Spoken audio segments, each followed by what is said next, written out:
Welcome back to the channel. My name is Brad and Supercoach Pro. Today's video, we're doing a round one AFL Supercoach preview for 2023 season. So watching the Pracky games has changed my mind about a few players, as I'm sure it would have most.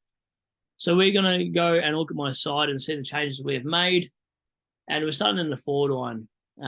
It's going to be a pretty standard forward line, I feel like. Everyone's going to go these trio, especially. So Dunks, he looked fantastic on the weekend. Don't need to say too much more about him. So did Rosie and Taranto. I can't see myself starting Cogs over any of those three. Cogs copped the knock, and Giants Kingsley was saying that we like him playing forward and midfield, so that was concerning to hear. So for me, Goulden actually comes in at F4 there. He had 45 touches, 3 goals. And Tanner Bruin looked good as well. So he's got about 100 Supercoach points. I was a little bit iffy about this pick, but 2 weeks in a row, he's sort of justifying why he was such a top draft pick and why Geelong went after him. And then Flanders, he looked good on the weekend again, scored about 100 points on Supercoach, but I know Took wasn't playing, so he's a little bit concerning. But there is players at his price that we can go down to if he doesn't get named round one. Fergus Green is definitely in Hawks best 22. Steve from SDS has been recommending him all preseason. So he's staying there as my little cash cow. Hopefully make some money early and get rid of him pretty quick. And Stewart's the other one. So it's between Stewart and Davey for me.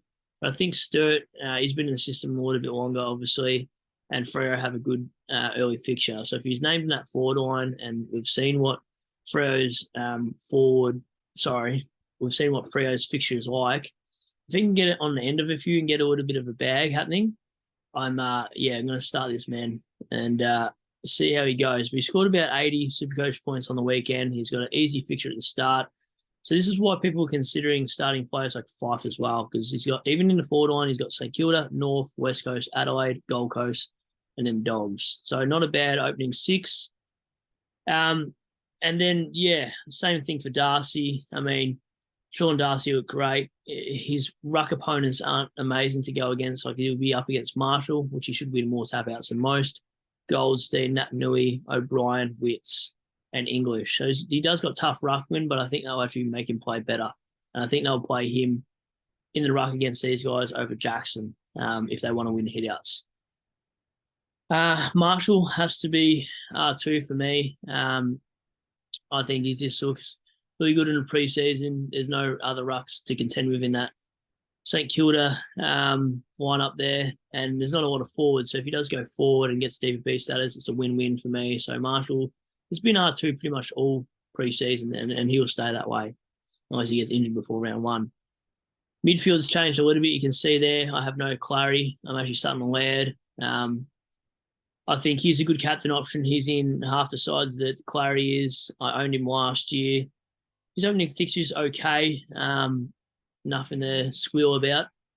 But I just think he's a good captain option. He has been for a few years now, and I like what he brings to the table. And a little bit of a pod, but 21%. Bontempelli, R2. Sorry, not R2. That would be good if he was R2. Knowing Bevo, he will be R2. That'd just be a Bevo move. So M2, Bonts, he scored like an average of 116 last year playing injured. I think he will probably average about 120 and be in that top 4 mids, I believe. And then Petrarca's the other guy who had niggles, and I think he can play really well this season. I expect him to kick more goals this season than what he has in the past. Green, for me, just looked great. I think he can push that top 10 midfield. Got a lot of CBAs. It's between him and Josh Kelly in the Giants. Like, they're both really good starting picks, but I just feel like Green's probably a little bit more durable than Kelly. I can't trust Kelly. Hopper for mine hasn't really left my side. As you can see, Sheet has, and Callahan has made his way in there. He looked good on the weekend, almost got about 100 points on Supercoach. So I think he's one I'll start on the field. Same with Ashcroft and McKenzie from the Hawks, who's got about 100 as well. My bench will stay this way unless they're not named. I think they're pretty strong rookies. And then that DPP flexibility helps with Gimby and Constable there. So if I need to run any loops or if I need coverage, I think he's a good option for that. Stewart and Ridley, Stewart's been there from day one pretty much. Ridley has sort of played his way inside. He's 100 grand cheaper than a Doherty or Dawson, but I think he can match him this year.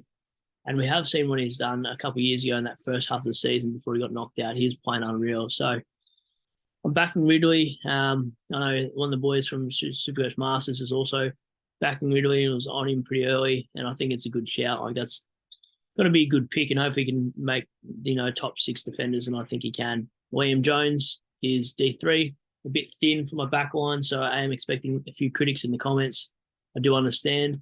But I think the job security I've got around these players sort of back why I've gone a little bit thin this year. Thomas Cole's been in the system for a fair bit, so he's at 1% ownership, a bit of a pod rookie. I think he will stay on my side unless he doesn't get named. Ginby scored about 100 as well. Like, a lot of these rookies scored 100, surprisingly, and they've just sort of played their way in my side. So I've really based my team around the rookies that score well. Phillips has gone for my midfield, as you can see. He didn't play too well. He only scored about a 48, so that's a bit concerning. And Constable will be my D6 for now. Wilmot and Cowan are cover. So questionable backline, I do understand that. My midfield on paper looks good. I could have gone McRae or Steele or Brayshaw, but I feel a little bit more safer with Petrarca types. So those midfielders that kick goals. Laird's not one of them, obviously, but I feel like Bont and Petrarca have really high ceilings for the goals that they can kick with their possessions. So Laird will be captain every day of the week, and VCing Petrarca, Bont, Darcy, Dunkley, Stewart, those sort of guys, I think is a really strong squad overall. I do want DPP in my midfield, so maybe I go Philippou.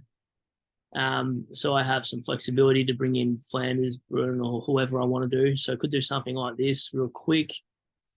But I just don't like Philippou's role at the moment. He played a lot forward, so it didn't really scream pick me. But if he's getting games round one, maybe I do pick him. And then it lines up something like this. I'm going to save my team just so you guys can have a quick look before I sign out. I'll do some team reviews, but I'm probably just going to watch the games again throughout the week just to get a better idea, because I did watch some, but I was distracted. I had things on this weekend.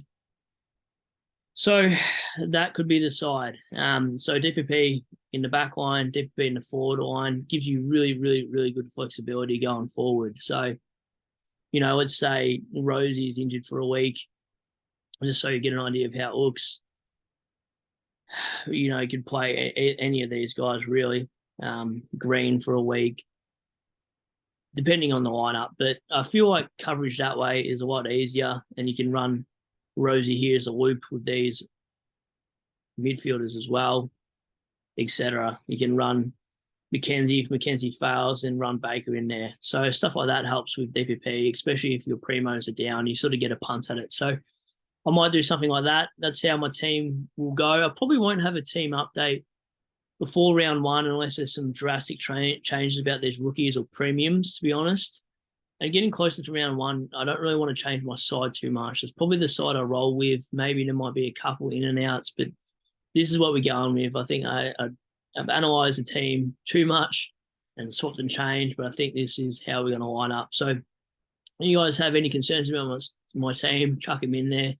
I'll try to justify it as much as I can. If you got any queries about players or who to pick over who would you start, etc., just chuck them in the comments. Also, if you're not subbed to my channel, which is a lot of you that aren't yet, give us a thumbs up as well. Sub to the channel, support this channel so we can make this community grow a bit bigger. I'm hoping to get to 300 subs, which I should before round one. So if you like the video, you know what to do. I'll catch you on the next. I'll also be doing a vid with Steve at some point soon, I'm sure. I've probably got to give him a text, actually, because he's probably thinking, when's this happening, Brad? So shout out to you, Steve. I'm sure we'll do stuff shortly from SDS Supercoach. Give him a sub as well. And I like his vids. He's one of my faves. So I'll catch you on the next. See yous.